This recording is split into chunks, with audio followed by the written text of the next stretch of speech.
Welcome to Transit Unplugged, and I'm your host, Paul Comfort. Today we continue our special series of Transit Unplugged in the United Kingdom. And today we travel to London to interview Giles Fearnley, who is the managing director for UK Bus for First Group, one of the largest public transit operators in Great Britain or the United Kingdom.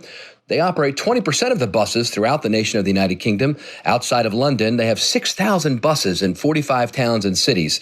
And Giles is one of the smartest guys I've met in the transit business. He talks about the continuing loss of ridership on bus throughout the United Kingdom, but there are some cities, such as Bristol, where they've seen increases in ridership. As a matter of fact, over 40% this last year. He credits that to increased frequency and changing the bus networks, better connecting people to jobs and shopping and universities, and very similar to what they're doing here in North America to see increased ridership. He talks about making sure the buses are going to be replaced to meet the emission standards that will be required in the United Kingdom, and working closely with cities to improve their bus network routes and buscaping in the cities. All that and more on this special edition of Transit Unplugged with Giles Fearnley.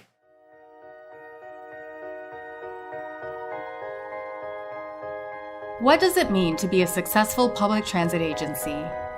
What are you doing to lead the way? It's time to learn from the top transit professionals in North America. This is Transit Unplugged with your host, Paul Comfort. I'm Paul Comfort, your host of Transit Unplugged, and today I'm excited to continue our series in the United Kingdom with Giles Fearnley, Managing Director of the UK Bus at First Group. And we're in Giles' offices at First Transit out on the beautiful waterfront here and in London. And thank you so much for hosting us here. We're right next to Paddington Station. Yeah, that's right, in the centre of London. Yeah, that's great. So, Giles, I'd like to start off today by maybe you telling us a little bit about First Group itself and the company. I know you're an international company. We're familiar with you in the United States and North America because of First Transit and, Brad Thomas and all those guys. But tell us about your role here in the company itself. Yeah, First Group is a very large mover of people, both here in the UK and in the US and North America generally. Here in the UK, we have two operating divisions. I head the bus division, which runs just under 20% of all the buses operating in the United Kingdom outside of London. Our second division in the UK is UK Rail, where we run a number of franchises. On behalf of the UK government, we are, I believe, the largest franchise operator currently in the UK. And then in America, we're even bigger, where we have three divisions. You mentioned transit. We have the student division, which has 46,000 yellow school buses, and then, of course, Greyhound, for which we are always famous. Right, yeah, and as we were talking about earlier, some of us came from Laidlaw, which was very famous in North America, which of course got acquired by First Transit.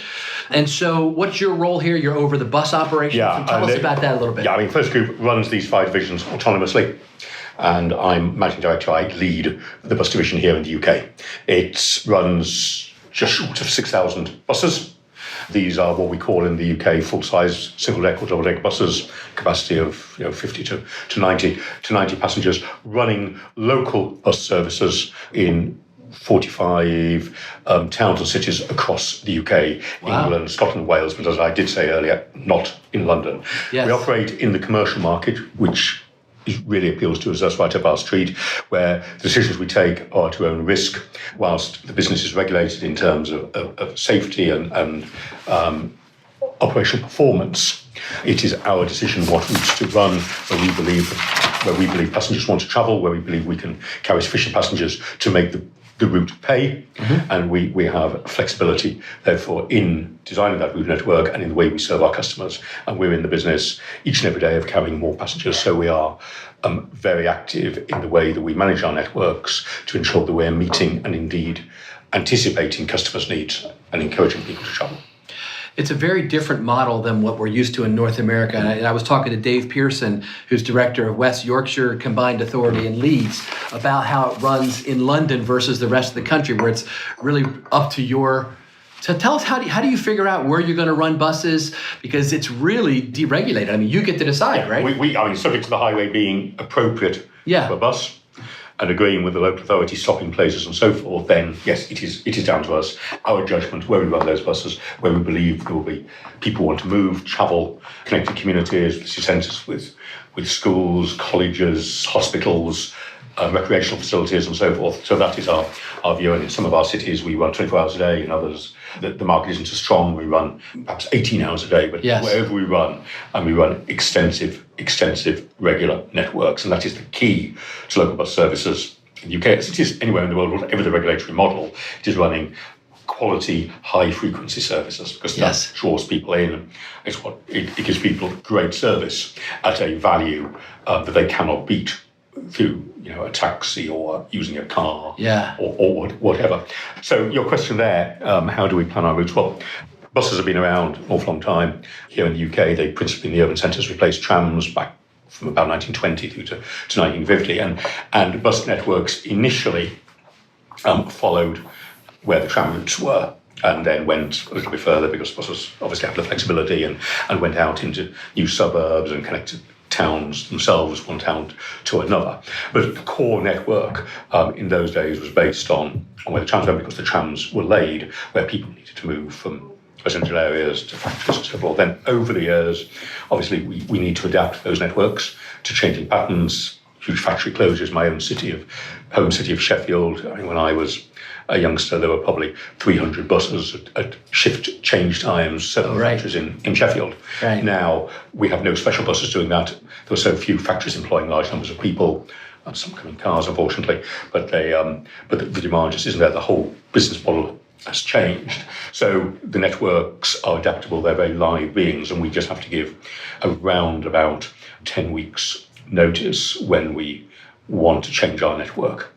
And then we register it with the traffic commissioner, having consulted with local authorities, and then we operate that route to the timetable that we have published. And if we want to vary that route, that timetable, again, we give 70 days notice.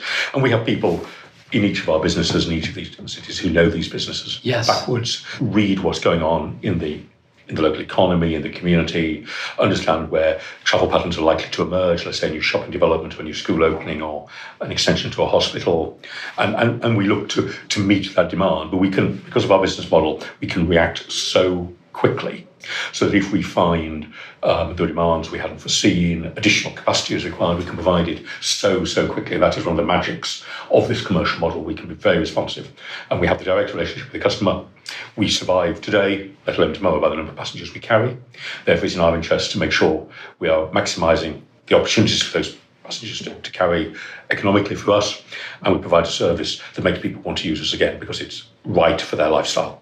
That's good. So you look at a lot of key performance indicators, I'm sure, passengers we have a per few hour of those. and all that. Yeah, we have a lot, and that brings me on to sort of the revolution that's happening. I mean, here in First, no question in First Group, but also across the bus industry, that we now are able to have access to technology and to data that only 2-3 years ago we dreamed of having. Is that right? Yeah. Like what kind? Well, this is both front of house and back of house. I mean, in terms of front of house, in terms of information, we've now rapidly moving away from the tradition of passengers paying cash on the bus for every journey, and all that goes with that, all the difficulties, all the pressure on the driver, and so forth around that piece, to passengers either prepaying and using mobile phone for their tickets and scanning their mobile phone, or paying by contactless. You can still pay by cash. We'll accept any legal means for people to pay their bus fare, but cash is now very much in the minority. People are favouring one day. If you go back some years, I think the perception of the bus industry in the UK, let alone us, is that it always lagged the times a little bit. It was a little bit behind the times in terms of investment, in terms of the way it presented itself and the ways it was adopting technology. One of those issues we had in terms of the ticketing piece was we needed the technology to be sufficiently robust to be on a moving platform on UK roads. I remember being involved in the first smart card experiments back in the early 1990s in London, where we equipped some vehicles under contract to what is now Transport for London with smart card readers, and smart card readers couldn't cope with the vibration of the vehicle. Oh, yeah. So we're not a Starbucks or whatever. There were more complications, but that technology is now right for us. So we've revolutionised the way that people can transact with us. But we've also revolutionised the way that we can communicate with our customers through apps, real-time information on where their bus is. Whilst they're on the bus, they can get an alert to tell them where they need to get off if they're unsure, unfamiliar with the area or whatever. We can give them journey planning information, and we can sell the product to them. This is also new. Until recently, we relied on paper timetables. And some people still like that, that's great. But we've now got ways of communicating with people in a way that fits their lifestyle. And we can then link that to them buying tickets, knowing in advance what the fare is going to be, having the confidence the bus is on its way because they can get an alert if they've asked for that alert to confirm the bus is on time or it's running 2 minutes late or whatever. And we can communicate to passengers who are registered with us now, and we know where they're travelling, to say, big problem tonight on Route 2 in Leeds because there's been a road traffic accident which is causing congestion. The bus will be coming, but it's going to be late. We've got all that facility, which we just never, ever had before. And how do you push that out to passengers? Through Twitter, or what do you do? Yeah, I mean, all sorts of feeds. I mean, the app is our prime tool, and we have communicating through the app. But we have Twitter feeds and so forth. Of course, we do. But the app is the key tool. We have the website and so forth as well. But what kind of market penetration do you have on the app in a lot of your cities here that people are using versus the number of riders? Well, the market share we have for bus use in our networks varies from perhaps 40% of the people bus are using miles the app, up to the operation that we have up to 80 or 90%.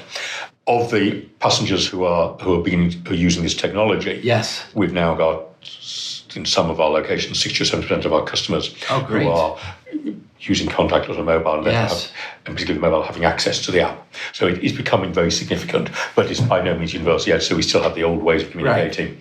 Right. But the refreshing thing is we're now able to talk to people in the way they would expect a modern day business to communicate, which is hugely effective and really transforming the way people can use the bus, their attitude towards the bus.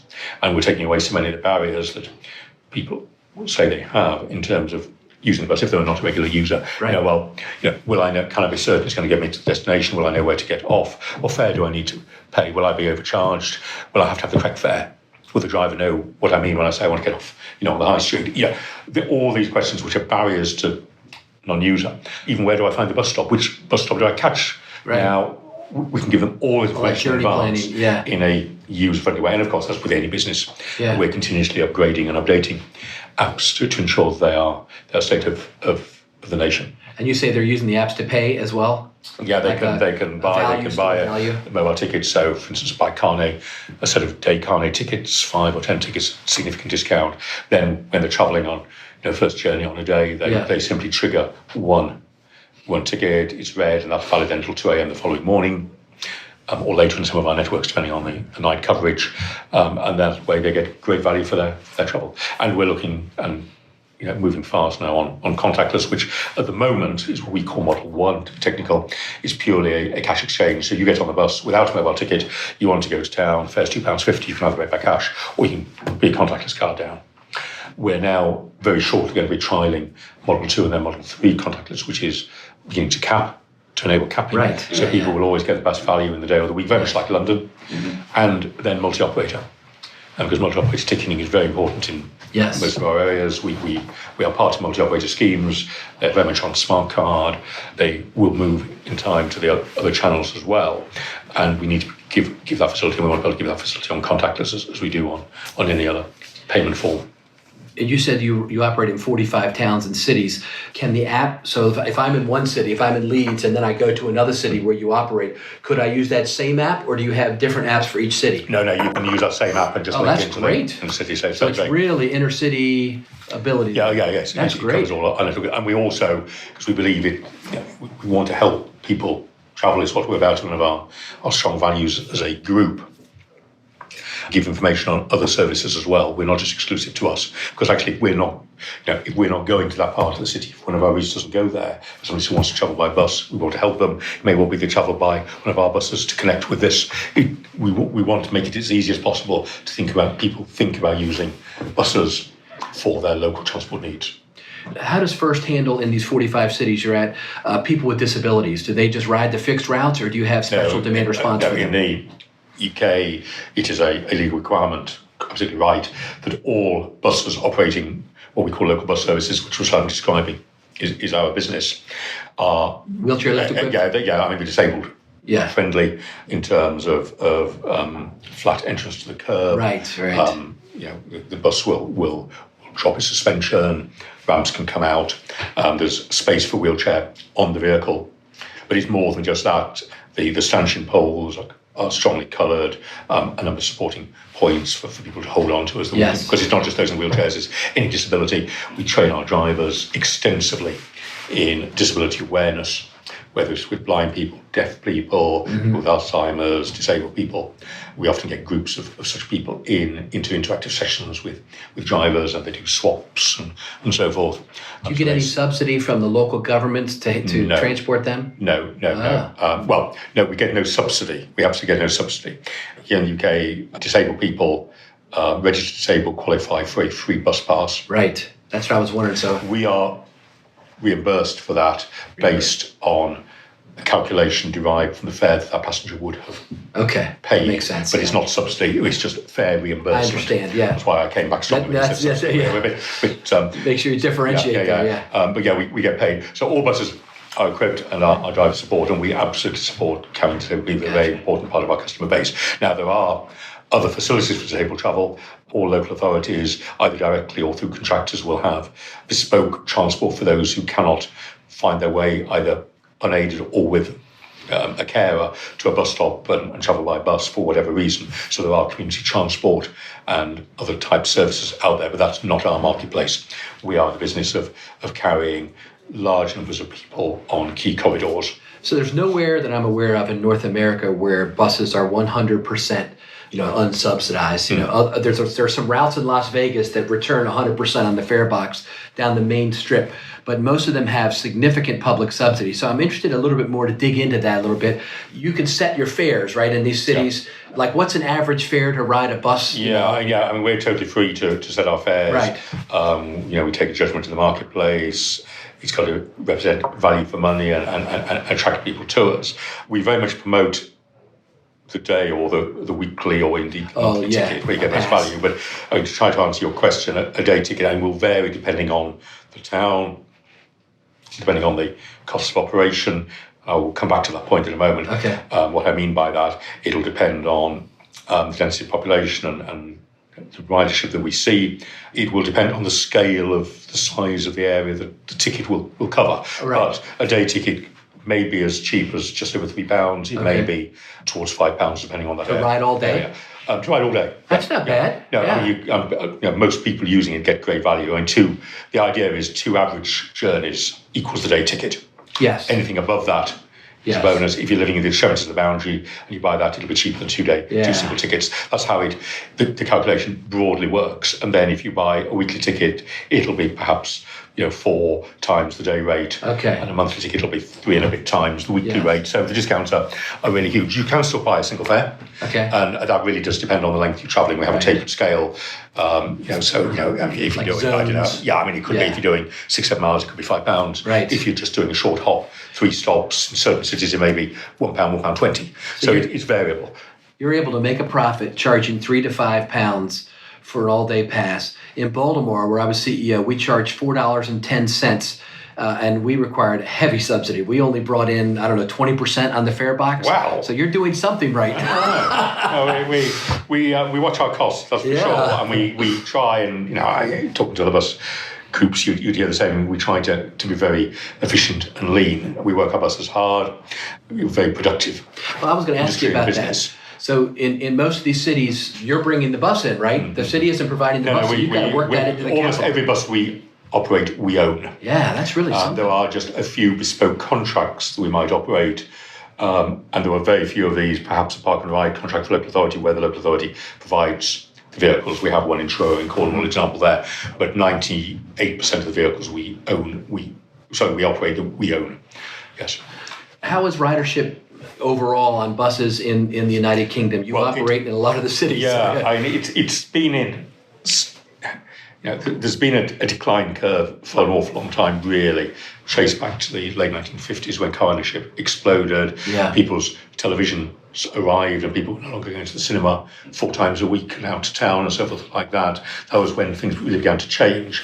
And that's continued. Then, of course, I mentioned in answer to one of your earlier questions about how when I was a youngster, people taking workers to factories was a huge part of the business. It is now. The retail piece, taking people to the high street, we do take a lot of people to work still, but it's no longer the proportion of the business it is. Young people, recreation, college students, hospitals, these now all provide our our business, make our business jigsaw.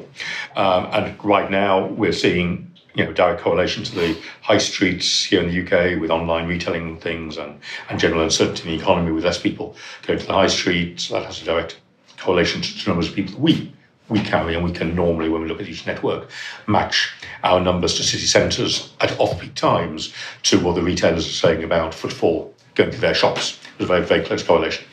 So the industry trend right now outside London, and London is losing passengers, is around about a 2% loss of passengers each year. Okay. We are bucking that trend, and we have done now for some years, by around about 2%. So, in bus terms, that's actually exciting, and some years we've had a small increase. But I can then point to a number of areas within our business, and Bristol is one. We're a significant operator in the Bristol area, where we've got probably about 90% of the bus mileage, and there we have grown patronage in 5 years by 46%. Wow. I've been in this industry 47 years, and to me this is... So you started when you were 5? Oh, thank you so much. 6, actually. Yeah. Thank you. I have never known That's this amazing. phenomenon. What would you say is the cause of that? It's a very active, economically active city. It has political policies from there, Bristol, that are pro-bus. We've invested hugely in our business there because we've seen the potential, because looking at a potential, a measurement we use is rides per head of the population per year, and it was very low compared to some other cities. There's great potential if the product was right, so we've invested in the product, we've increased frequencies, we've actually reduced fares, and we've really pushed the digital piece. And we've done a lot of other things. We've changed our networks. There are a number of growth areas there. We've really pumped those to give connections across the whole of Bristol. For instance, the massive Cribs Causeway shopping development, which is on the outskirts of Bristol. A number of pieces there that have come together. Very strong university populations in Bristol as well, which is a great feed for us, and we market ourselves to those and provide 24/7 services, very, very high frequency services. What headways would you have there? Well, we could have, in some cases, we could be running at peak times 20, 30 buses to a university in an hour. Really? Double-day buses. Every 5 minutes? The demand is there. So that is all there. But against all that, so to continue the Bristol piece for a minute, what Bristol does suffer from is chronic congestion. Mm-hmm. And yet we're achieving this growth despite having our buses getting slower and slower. And right now, Bristol is having real difficulty because there's some huge roadworks going on, which are causing gridlock on very many days of the week, times of the day, and our buses get snarled up. So we're running far more buses in Bristol than we should have to do, simply because we need to pump more into the system. But we've done that because the business is so strong. Yeah. And I'm certainly going to come back to the cost of operation, which is clearly a factor on how much we charge the passenger. And the biggest determinant of that is the speed of the bus. Now, I'm not talking here we want our drivers to speed. What I'm saying is how quickly the average running time is. Through the central business district or whatever. Well, end-to-end or whatever. I mean, we have some networks where it is down to about 7 miles an hour. So if you think, that's pretty dire. It is. As an average. It depends. The network depends on configuration, but the trend, there's been lots of research on this in recent times. Professor David Begg has led some great reports very recently on congestion and effects on the bus industry. But every year, really now for the last 10, 20 years, bus speeds have got worse, but as an average across the UK by 1.5%. What is it now, do you know? Cumulatively, it's just getting worse and worse and worse. Now, there's some great schemes and priority schemes to change that, and Bristol is one on some of the routes. They've invested huge sums of money, which is helping us. Like bus-only lanes? Yes, guided busways and so forth. Mm-hmm. But universally, we are still slowing down, and congestion is our biggest problem because it makes the product unattractive. People don't want to pay to sit on a bus. Sometimes it's quicker to walk. They want the flexibility. The problem with the bus, because of the other vehicle, because of the way we're regulated, we can't suddenly divert off and find a new route. We have to go where we say we're going, and we just lose buses in congestion, and gives variability of journey time. And the classic example I use is 4 days out of 5 a customer's journey takes 25 minutes, but normally 1 day a week, and it's a random day, something will go wrong and it'll take 40 to 45. So they normally will have to allow 40 to 45 minutes for that journey. So they see the bus taking 45 minutes, although sometimes it doesn't. Whereas they know in a car or on a bicycle, they are more likely to be able to do it in 20 because they can divert around together. So it makes us uncompetitive in the marketplace for travel. So congestion is a big piece, but a lot is going on. It is now recognised in a way that it hasn't been before. In the UK here, I know across in North America and elsewhere, huge focus on clean air, low emission zones, and they're coming now to the UK rapidly.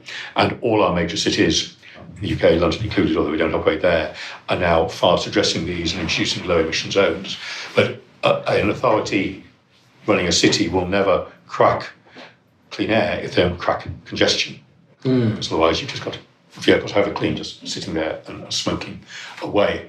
And bus is the only solution that can be delivered big style in any city in the timescales that are being demanded, rightly demanded by the authorities, but actually by the populations, to clean up cities. And so we are working across the piece with many of our cities through what we call partnership, in working through, well, actually, and I'm going to use just an example I mentioned because you've been in Leeds and seen Dave Pearson. We operate in Leeds with the principal operator there in Leeds. We're talking with Dave, we're talking with Judith Blake as the council leader there. How can we support Leeds to deliver their low emission zones, which start moving into being in early 2021, so not long now. And we work together. We have a vision to double the bus patronage in Leeds over 7 years. It's growing now. Leeds are prepared to invest with central government's money, in part of central government money, something like £117 million on improving the busscape in Leeds, doing the work I've just described in putting priorities in and enabling us to speed up bus journeys, improving our access through and out of city centres, which is often what goes wrong, improving the cityscape, facilities for passengers, additional park and ride sites, which are great, moving people onto buses and moving them very fast to city centres. Bus is the most efficient user of road space, and road space is limited. So Leeds have absolutely got this, as have a lot of our other cities we work with. I'm just using Leeds as an example. In return for that investment from Leeds, we committed to having an entirely Euro 6 compliant fleet by the LEZ. So we are replacing 284 of our 400 buses in Leeds in a 3-year period. We're about 18 months into 3 years now. And by June, we'll have replaced over 60% of that fleet, 65% of that fleet, so that we can be entirely Euro 6. And the balance are either already Euro 6 vehicles or vehicles that we can, Euro 5, which we can equip, we can convert to Euro 6 emission standards. So that Leeds are going to get a brand new bus fleet. We're going to have a much improved experience for the customer, which will generate more passengers because they're going to have more reliable, faster journey times. We have committed that for every bus that we save through improved journey times, i.e. productivity, we will invest that bus back into the service to improve the frequency, increase the frequency. So there's a win-win situation, which itself will generate more passengers. So that Leeds can go ahead with a LEZ without risk to the city, because people will be able to access Leeds. They're not going to be anti-car, but the bus is going to have priority. And we're working very closely with the city there in working through all the highway schemes, agreeing them, verifying them, and working with them as they are delivered to ensure that the benefits are there. So there is real light for the bus. In my 47 years in the industry, I've never been so optimistic about the future, because for the urban scenario here in the UK at least, which has got to be true everywhere, the bus is a solution that will deliver what is currently being demanded and will be legislated for in terms of clean air. Yes, cities want light rail, some have them, and they want other schemes, but they may get them, but they will take years and years and years and years and years to deliver. And there isn't time if they're not going to become non-compliant.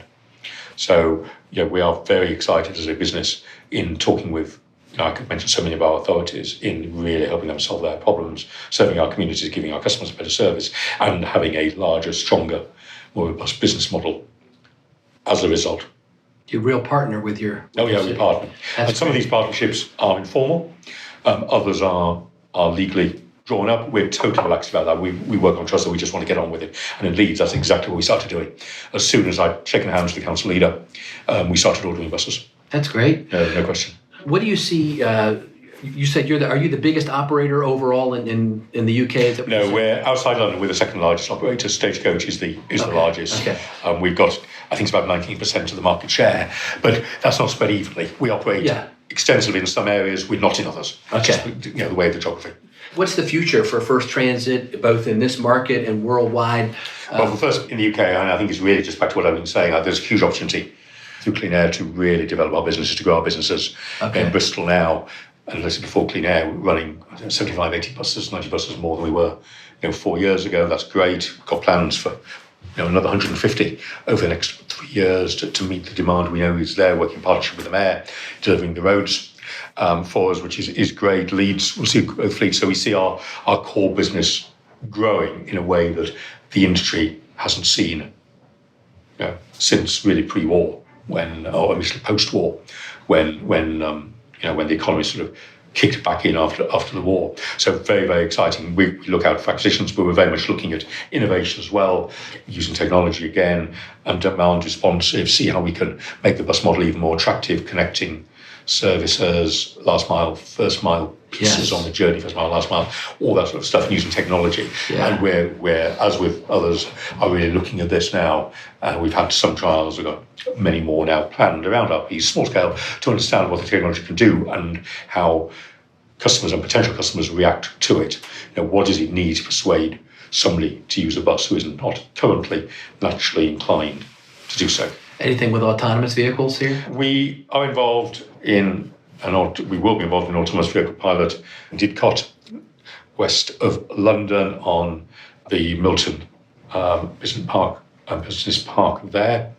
We're working with manufacturers and a number of agencies there, and we hope to bring autonomous vehicles there next year. We want to learn. I know my colleagues in the US do First Transit. Yes. I've got a number of experiments. I think the US is a little bit ahead of the UK in this. And of course, there have been a number of regulatory issues and so forth sorted out as well. It's quite complex, but we want to be the forefront. Not that we see autonomous vehicles replacing our drivers in what we do today, but we want to see, we want to understand it, see how it can contribute to moving people and to help develop our core business. Yep. Well, like you were talking about, first and last mile, corporate campuses, colleges. Exactly. There's a role for them, I think. Absolutely role. I mean, that is one of the issues. I mean, hospitals, often university campuses and so forth, exactly. We cannot, business parks in some cases, we cannot penetrate. Yes. Because the road network just doesn't allow. Exactly. The big buses can't. Yeah, it's great. You can run a 10-minute service from the town centre, taking, say, 15 minutes, but somebody's then got a 20-minute walk to the park. So we really want to understand this and be at the forefront of it here in the UK.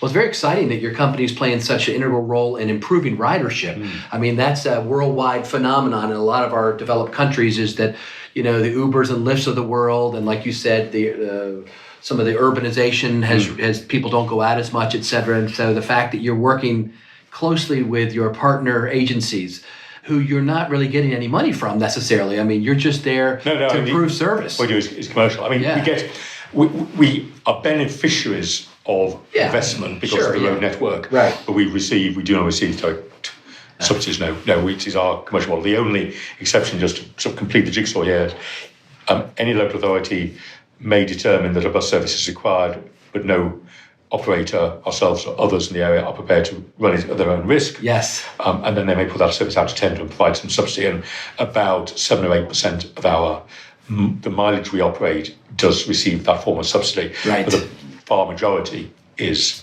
market-driven. Commercially market-driven. That's amazing. And I've talked all today about urban service. That's principally what we do, not exclusively. We do some rural work, and that can be more challenging. Because the ridership is lower, journey lengths are longer, and making the economics work. But we are keen on this. We work with local authorities to make sure the communities are not isolated, unless there really is no solution, and to find ways where we can develop what we do commercially to serve other areas.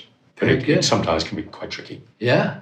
Well, this has been great. I think we have a lot we can learn from how you operate here in the UK, over there in North America. So thank you for spending some time with us today, Giles Fearnley. You're a great ambassador and evangelist for transportation yourself. Thank you, it's been a pleasure. Yeah, thank you. You've been listening to Transit Unplugged, powered by Trapeze Group. To stay up to date, subscribe on iTunes or Google Play, or join the conversation at transitunplugged.com. Thanks for listening.